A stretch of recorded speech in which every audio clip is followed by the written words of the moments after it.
मईशत की तबाही। वजीर रेलवे कहते हैं ये तो कोरोना आ गया। वो तो कोरोना को खुदा की रहमत से तशबीह दे रहे थे, कह रहे हम तो बैंक करप्ट होने वाले थे। मैंने खुद, सबने सुना होगा इंटरव्यू, वो कह रहे थे ये तो अच्छा हुआ कोरोना आ गया। अब बताएं ये हालत है, कहते हैं हम तो तबाह थे। अच्छा, अब कुछ लोग अपनी मईशत की बेकार कारकर्दगी की तबाही की जिम्मेदारी कोरोना पे डालेंगे, लेकिन ऐसा नहीं चलेगा। कोरोना अलग और ये तबाही अलग। और मैं तो कसम से हमेशा ये सोचता हूं कि ये हुकूमत ही क्या कम थी कि अल्लाह ने ऊपर से कोरोना भी दे दिया है। हम लोग तो इस बात से परेशान है कि ऊपर से कोरोना भी आ गया है। चलें, अल्लाह ताला को पता नहीं क्या मंजूर है। अब कहते हैं जी वजीर आजम के पैकेज का तो कोई मुकाबला ही नहीं। श्रीलंका, इंडिया, इसने उसने क्या ऐसा पैकेज दिया है? यार इस वजीर आजम का तो खुदा की कसम कोई मुकाबला वाकई नहीं, किसी बात में नहीं है। जो आदमी जर्मनी जापान को मिला सकता है उसका कोई मुकाबला कर सकता है?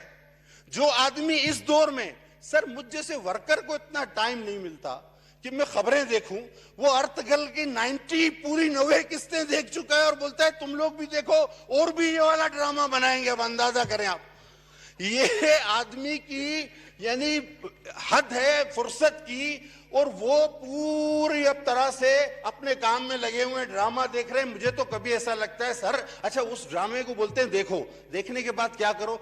वो तो बोलता है सर जहाद करो, लड़ो। अब तो ये तो कश्मीर को भी आप भूल बैठे, आप दे बैठे।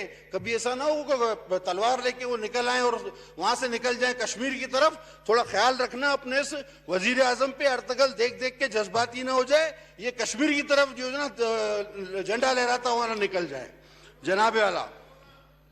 अच्छा अभी करता हूं तो सर एक वजीर है हमारे जनाब, यार कुछ आपकी भी थोड़ी सी जिम्मेदारी।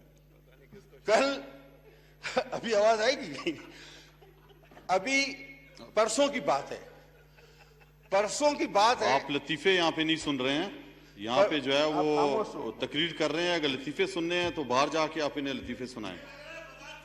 आप चुप रहे प्लीज, दरमियान में नहीं बोले। परसों की बात है सर जी, हाउस में हाउस कमेटी ने डिसाइड किया था कि 3 से 6 बजे तक इजलास चलेगा। ऐसी था सर, मैं आपकी जवाब को मुंतजर हूं। दोबारा उसके बाद ये विप बैठे हैं, इन्होंने फैसला किया है तमाम जमातों के विप्स ने, और उनके मुश्तरका फैसले के बाद ये टाइमिंग चेंज किया गया। और टाइमिंग तमाम मोअज़्ज़िज़ अरकान के कहने पर कि उनको ज्यादा से ज्यादा मौका दिया जा सके, आपको मौका दिया जा सके, टाइमिंग बढ़ाया है। सर मैं कुछ और कह रहा था, नवीद कमर साहब के साथ बैठ के तो ये तमाम फैसला हुआ है। बिल्कुल हुआ है। जी हाँ। मेरी बात क्या आपने नहीं समझी सर। मैं 11 तारीख की बात कर रहा था। मैं कह रहा था कि 11 तारीख को क्या ये फैसला था कि 3 बजे से हाउस 6 बजे खत्म कर दिया जाएगा, ये था। लेकिन माशाल्लाह आप भी बड़े फराग दिल हैं और उम्मीद है कि आज भी फराग दिली का सबूत देंगे। 6:15 बजे चेयरमैन साहब की स्पीच खत्म होती है, जिसमें हर जगह उन्होंने हर चीज को एड्रेस किया, नेशनली, इंटरनेशनली, डोमेस्टिकली, सब। आपको फिर भी दूध में मेंगनियां डालनी होती। हम नहीं चाहते थे कि फिर तू में हो। आपने 6:15